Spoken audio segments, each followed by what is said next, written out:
Hey, how are we doing? It's Ben here from EQL Networks and Security, and today we're going to be looking at what a DDoS attack is. So if you're new to this channel and like what you see here, be sure to hit that subscribe button and follow us on our socials to stay up to date with the latest network tips, news and reviews designed to save you time. At EQL, we're always here to help and support your business. So now let's get right into this. So what exactly is a DDoS attack? The term DDoS basically stands for Distributed Denial of Service and refers to a cyber attack on a particular server or network with the intended purpose of disrupting normal operation. So this is done by flooding the network with a constant flood of fraudulent traffic. So let's look at this example. Here you got two computers basically playing video games, and the server they connected to is hosting their game.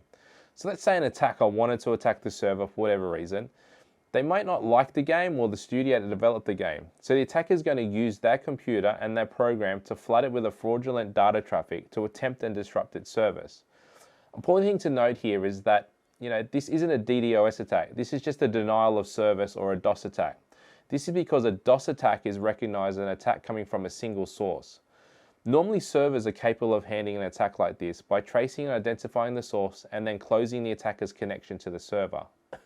This means that the DOS attacks aren't really a problem. However, it becomes a problem when servers experience multiple attacks from multiple sources simultaneously. This is what's known as a DDoS attack. A DDoS attack can be led by a single user, a ringleader, communicating with other computers around the world to coordinate that attack. So how does an attacker get access to other computers? So this is done through malicious software or malware spreading throughout emails or unprotected websites, which are vulnerable to computers. Once a computer has been compromised, the malware is installed onto that computer without the user even knowing and is recruited into an army of other infected computers for the purpose of performing a DDoS attack. This army is what's known as a botnet. A botnet can comprise of hundreds, sometimes thousands of computers located around the world and be controlled through a list of commands by the ringleader.